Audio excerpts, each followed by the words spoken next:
Daredevil, Born Again Season 2 has only been escalating as the vigilante war between Matt Murdock and Mayor Fisk reaches what will be the epic tipping point with the upcoming finale.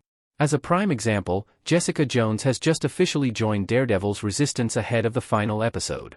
While that's exciting in its own right, Jessica's latest appearance in Born Again Season 2 has also revealed some critical information about Luke Cage. Despite being a fellow Defender and presumably the father of Jessica's daughter as he is in the comics, Luke Cage has notably been absent from Daredevil, Born Again Season 2.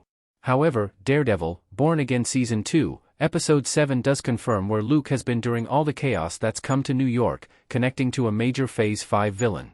Surprisingly, Luke Cage's current status quo in the MCU is likely more complicated, and darker, than most were expecting. That said, it does seem possible that Cage's new role may stem from how Marvel left him at the end of Luke Cage Season 2 and its major cliffhanger ending prior to the series cancellation, along with all the other Netflix Marvel shows. Daredevil, Born Again Season 2 confirms Luke Cage is working overseas. Daredevil, Born Again Season 2, Episode 7 sheds new light on Luke Cage's whereabouts, and it's pretty surprising all around. After a tactical team was sent by MCU newcomer Mr. Charles to Jessica Jones' home in Episode 6, Jessica went after Charles in Episode 7, interrogating the government agent with ties to the CIA and none other than Thunderbolt's Valentina Allegra de Fontaine. During their tense exchange, Jones learns from Charles that Luke has been working for him overseas doing the Lord's work, presumably covert operations for the government. While we know Jessica refuses Charles's offer to work for him, it seems Luke did not.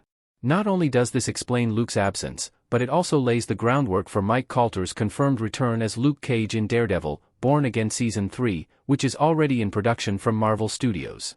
At the same time, Luke Cage using his impressive powers to do covert government work feels like it could also be part of a darker, long-standing status quo, one that Luke has perhaps been dealing with since Luke Cage Season 2's cliffhanger ending. Has Luke Cage been caught in a dark MCU arc since his show ended? Thinking back to Luke Cage Season 2's ending 8 years ago is pretty interesting, as it may have a connection to Luke's new status quo in the present-day MCU.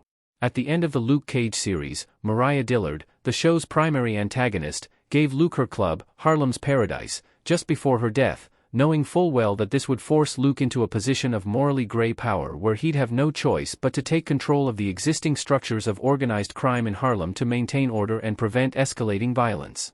As such, it was expected that Luke Cage Season 3 would have explored this significant character shift with Luke taking the reins as a major crime boss. Perhaps this teased darker turn for Luke Cage is what has now led him to his new status quo working for the government overseas, once again accepting a darker role to protect the ones he cares about, Jessica and their daughter Danielle.